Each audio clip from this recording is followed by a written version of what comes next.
Feux rouges, embouteillages, la conduite en milieu urbain est une succession d'arrêts et de redémarrages. Ces coups de frein répétés brûlent du carburant et surtout produisent de la chaleur. Une énergie qui aujourd'hui part tout simplement en fumée. Pourtant, il existe un moyen de la récupérer. À l'heure de la transition énergétique, une technologie ancienne mais éprouvée fait son grand retour. Les jantes sont brûlantes. Pas étonnant. Avec tous ces bouchons, on n'arrête pas de freiner. Salut, soyez les bienvenus dans Xenius. Bonjour à tous. Cette chaleur qui se dégage du Xenibus, c'est du pur gaspillage. Au moment du freinage, lorsque les plaquettes frottent sur le disque, l'énergie du mouvement, appelée énergie cinétique, est convertie en énergie thermique et elle se disperse dans l'atmosphère, alors qu'on pourrait l'utiliser pour continuer à faire rouler notre Xenibus. Eh oui, l'énergie de freinage peut être stockée puis restituée au redémarrage. Et c'est un principe qui peut être appliqué à bien des domaines. Regardez plutôt. On passe de 0 à 70 km/h en 2 secondes pour foncer droit sur le looping. Dans les parcs d'attractions, les montagnes russes lancées battent tous les records.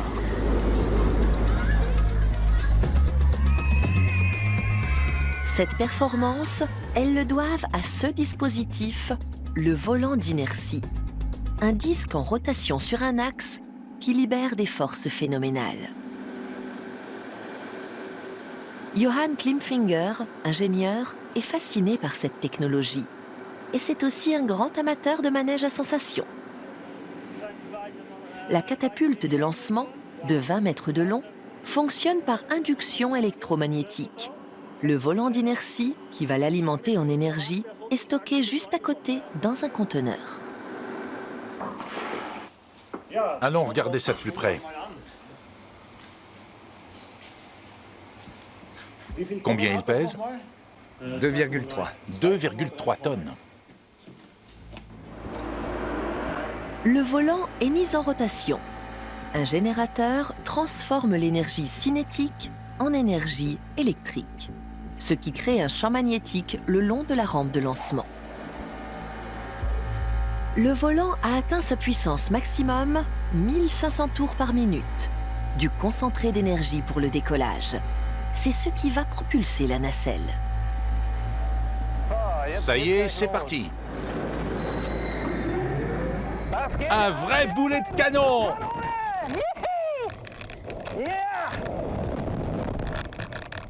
Super! Et voilà le tournant. La vrille. Et maintenant, freinage sans friction avec un frein électromagnétique. L'énergie de freinage est à son tour transformée en énergie électrique. Et c'est cette énergie qui va permettre au volant d'inertie de se recharger.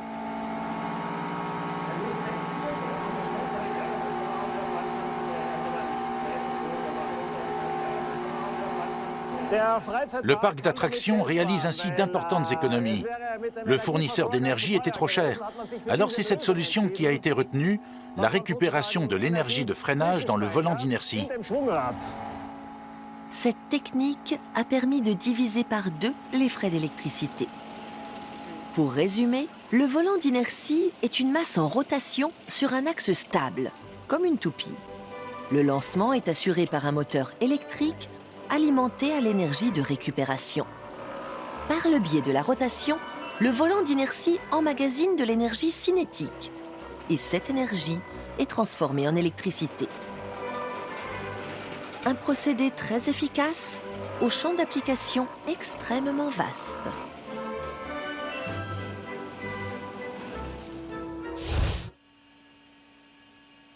C'est tout simple en fait.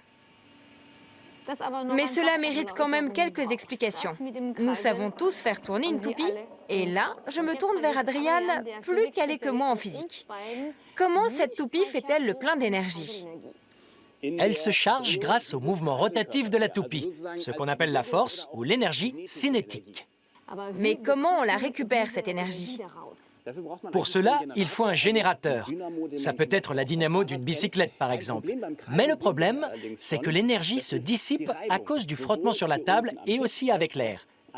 La toupie se met à tanguer et elle va finir par s'arrêter.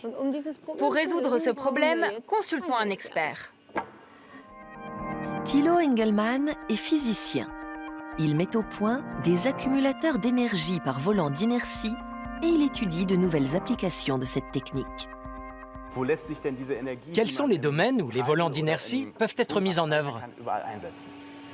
À chaque fois qu'il faut beaucoup d'énergie de façon ponctuelle. C'est le point fort des volants d'inertie. Les batteries n'ont pas cette capacité, cette rapidité de réaction. C'est cela. On ne peut pas les charger et les décharger aussi vite. Nous avons apporté un autre jouet. Je range mes toupies. Ce sont des autos à volant d'inertie, c'est-à-dire des petites voitures à friction. Voici le volant d'inertie. Quand on fait ça, on voit que le volant tourne. J'en lance une. Et voilà. Ça va sûrement rappeler des souvenirs à certains. Comment ça marche? Nous avons ici le volant d'inertie, qu'un engrenage relie aux roues motrices. Et si je frotte la voiture sur la table, le volant prend de la vitesse et emmagasine de l'énergie. Cela permet à la voiture de rouler plus longtemps et plus régulièrement. J'aimerais bien faire une expérience. Que se passe-t-il si l'on envoie cette petite voiture en terrain escarpé?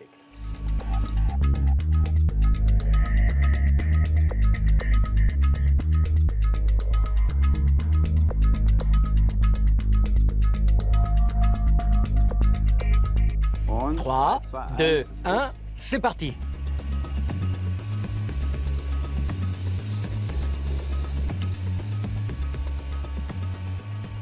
Génial, c'est exactement ce que je voulais. Non pas qu'elle parte dans le décor, mais qu'elle remonte la pente, ou presque. En descendant, la voiture stocke l'énergie de freinage, ce qui lui permet de remonter de l'autre côté. Mais pas jusqu'en haut. Il y a donc une déperdition d'énergie. Regardons ça d'un peu plus près. Sans volant d'inertie, si je lançais la voiture d'ici, elle descendrait très vite. En se chargeant, le volant d'inertie freine la voiture qui descend. Et que se passe-t-il quand elle remonte? D'où vient la déperdition? Il y a d'une part le frottement de l'engrenage, celui des roulements et le frottement d'air, lié à la rotation du volant. Mais j'imagine que vous avez sûrement une solution pour y remédier. Bien sûr, je vais vous montrer. Le volant d'inertie est une invention géniale, mais qui n'a rien d'une nouveauté, puisqu'il existe déjà depuis les années 1950. Et Émilie et moi, on vous propose un petit voyage dans le temps. En ce temps-là, des véhicules appelés gyrobus roulaient en Suisse et en Autriche. Leur force motrice? Un volant d'inertie d'1 tonne. Une fois les bus lancés, l'énergie du volant d'inertie leur assurait plusieurs kilomètres d'autonomie. À chaque arrêt, des perches électriques permettaient de recharger le volant d'inertie et de le faire tourner.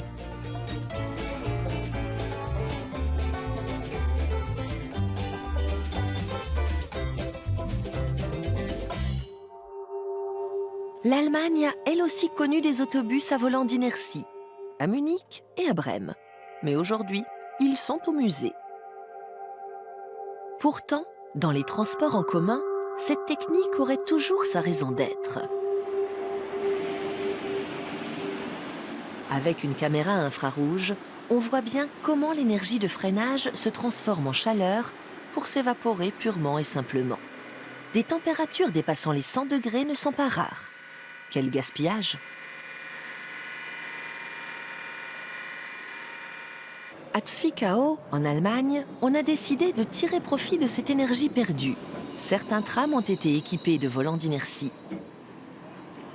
Habituellement, lors du freinage, les moteurs électriques des rames produisent de l'énergie qu'ils redirigent vers le réseau via les caténaires. Avec un volant d'inertie, une plus grande partie de l'énergie de freinage peut être récupérée.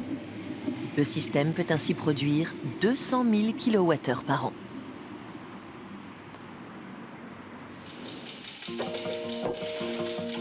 Par rapport aux montagnes russes et aux gyrobus, la technique utilisée à Zwickau présente un avantage considérable. Les volants d'inertie sont beaucoup plus légers. ils font tout juste 165 kilos.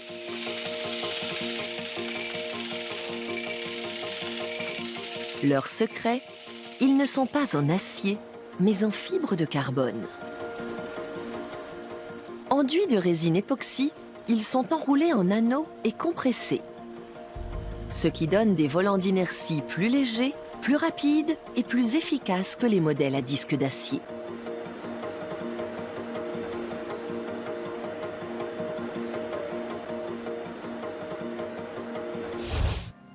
Retrouvons Émilie, Adrian et Thilo Engelmann, concepteurs de volants d'inertie.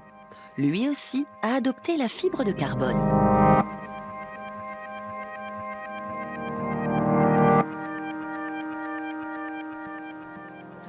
Pourquoi la fibre de carbone plutôt que l'acier?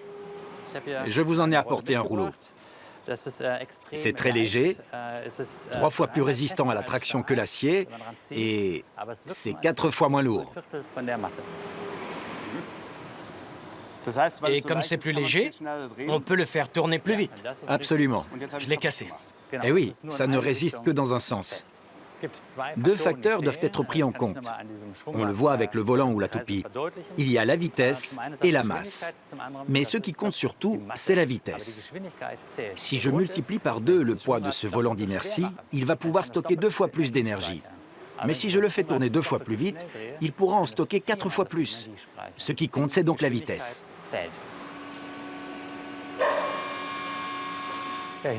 Là, on insère un rotor dans son logement. Tu as vu, Émilie? La paroi du rotor fait au moins 2 cm d'épaisseur. Tout à fait. Et combien il pèse? Un rotor pèse dans les 60 kilos. On peut en voir un d'un peu plus près? Volontiers. Nous en avons un prévu pour ça. Ah, ça devient comme ça? Et ça va à quelle vitesse normalement? À plein chargement, quand le rotor est à sa vitesse maximum, on atteint environ 3000 km/h. C'est à peu près 3 fois plus vite qu'un avion de tourisme et plus de 2 fois la vitesse du son. Et ça, qu'est-ce que c'est? Avec tous ces tuyaux, on dirait le cœur de la machine. C'est bien vu. C'est l'enceinte du moteur. Le moteur est installé à l'avant. Le voici. Il fait aussi office de générateur. Et ça, c'est le palier magnétique actif, des aimants qu'on dispose à l'arrière du moteur. C'est un peu abstrait là. Comment ça marche tout ça? Une des particularités, c'est le couplage moteur-générateur. Le moteur électrique fait tourner le rotor à très grande vitesse et il peut aussi y puiser de l'énergie. Donc cette partie du moteur se trouve ici, à l'avant, c'est ça? Non, à l'intérieur. Là-dedans? Exactement. Et le rotor vient par là? Oui, c'est ça. Il est placé juste au-dessus. D'accord, donc on a les aimants, le moteur, le rotor, le tout dans une enceinte en métal. C'est cela, oui. Je crois que je vais en monter un chez moi. Je commence à comprendre. Et le problème du frottement qu'on évoquait tout à l'heure, vous l'avez résolu? Oui, avec les paliers magnétiques qui maintiennent le rotor en lévitation. Il n'y a plus ni frottement ni contact. Sans palier magnétique, ça ne marche pas. C'est bien cela. Une fois qu'on a donné une impulsion à ce jouet, il peut tourner pendant 10 minutes. Et ce, grâce à un aimant qui maintient le volant d'inertie en suspens. Un principe applicable aussi à de plus grands volants. Dans la ville de Torgau, en Saxe, une entreprise a mis au point ce prototype. D'un poids de 600 kg, il tourne sans contact grâce à un système d'aimant. Frank Werfel, qui est physicien, nous explique le principe sur une construction similaire.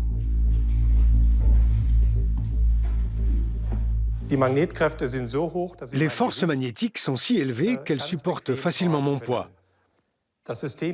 Ça fonctionne pratiquement sans frottement. Cela montre bien que nous autres humains, qui faisons quand même notre poids, nous pouvons l'éviter. et ce, dans un sens comme dans l'autre. C'est d'ailleurs le gros avantage des paliers magnétiques. Ils n'ont pas de direction attitrée et peuvent tourner dans les deux sens.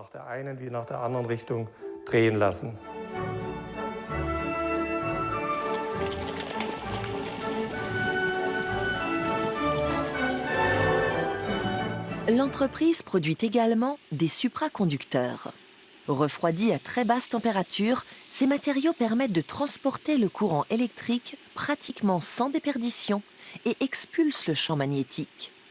Un aimant peut ainsi flotter sans frottement au-dessus du supraconducteur. Une particularité qui peut être utilisée avec les volants d'inertie. Nous sommes aujourd'hui à même de construire des systèmes de stockage à volant d'inertie dont la déperdition d'énergie est de l'ordre de 5% par jour à peine. Ils sont donc tout indiqués pour stocker selon un cycle jour-nuit. Ils fournissent l'énergie très rapidement et n'attendent plus qu'une application. Ils sont très compacts, robustes et nous connaissons exactement leur capacité. Ces accumulateurs pourront être couplés à des câbles électriques supraconducteurs.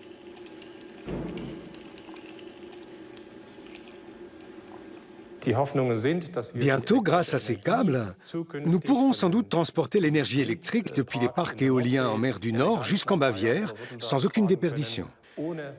C'est une véritable révolution qui se prépare dans l'électrotechnique.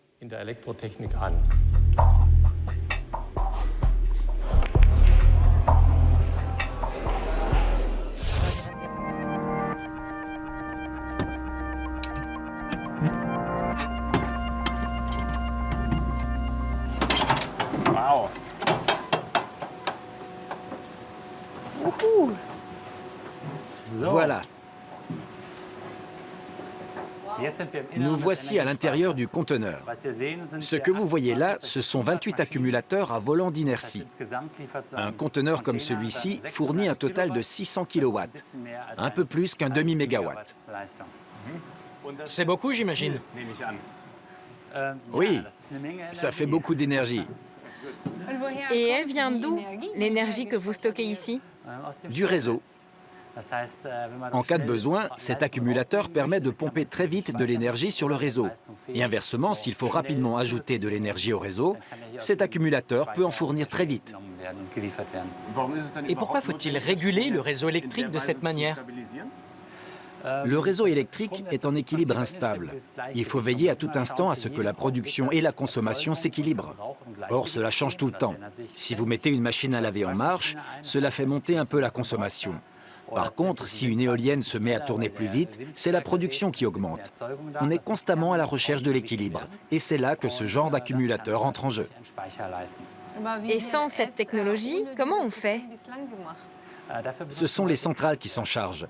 Si l'on a besoin de plus de rendement, elles peuvent tourner à des puissances élevées et produire un peu plus. Et s'il y a trop d'énergie sur le réseau, il faut vite la retirer. On décélère alors un peu. Le problème avec ces centrales, c'est qu'aujourd'hui, on ne peut plus s'en passer. Même les jours où nous aurions suffisamment d'énergie éolienne ou solaire, les centrales doivent quand même continuer à tourner, même si l'on n'a pas besoin d'énergie, uniquement pour maintenir l'équilibre sur le réseau. Mais justement, les centrales ont parfois du mal à limiter leur production. L'excès d'électricité sur le réseau est donc récurrent. Qu'est-ce qu'on en fait? L'excédent est vendu, à perte dans le pire des cas. Il arrive que les acheteurs encaissent même de l'argent en plus. Et comme on ne peut plus le stocker en Allemagne, il est souvent exporté. En clair, la mise en place des énergies renouvelables dépend surtout de notre capacité à stocker du courant. À un moment, ce sera inévitable.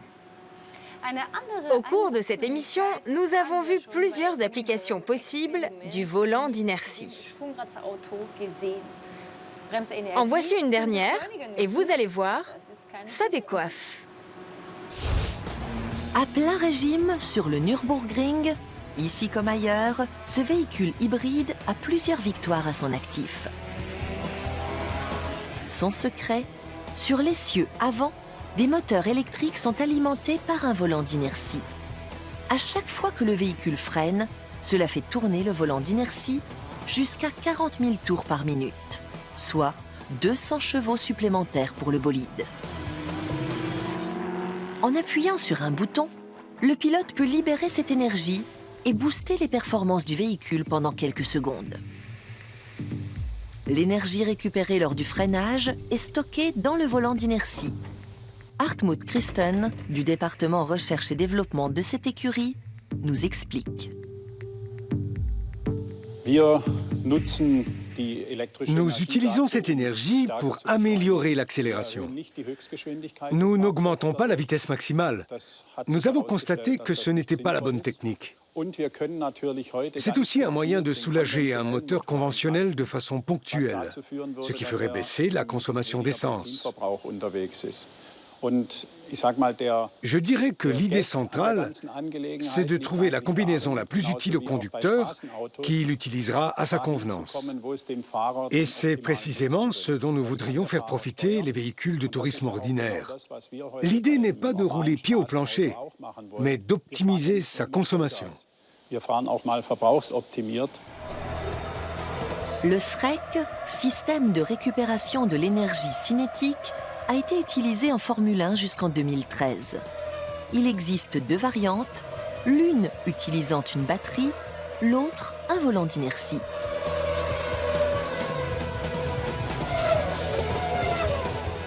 En F1, quand il s'agit de vitesse maximale, chaque gramme compte.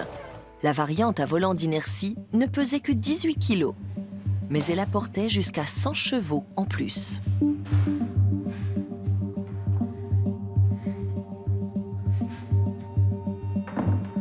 Cependant, la tension électrique générée posait problème. En cas d'erreur dans l'unité de commande, la tension pouvait atteindre 20 000 volts. Or, depuis 2014, cette tension ne doit pas dépasser 1000 volts.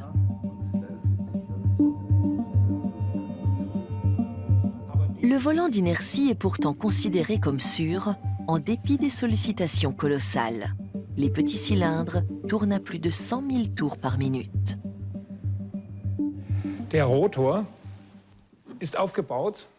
Le rotor se compose de plusieurs centaines de feuilles métalliques très minces, superposées, collées et maintenues par un axe mécanique. Ce rotor tourne à plein régime et il est enfermé dans le stator, la partie fixe. Donc, en cas d'incident, cela produirait de petits copeaux de métal qui resteraient à l'intérieur du moteur. Ils ne seraient pas projetés en dehors de la machine. Outre la sécurité, les volants d'inertie présentent un avantage substantiel par rapport aux batteries. En Europe, la voiture électrique est plus que jamais d'actualité.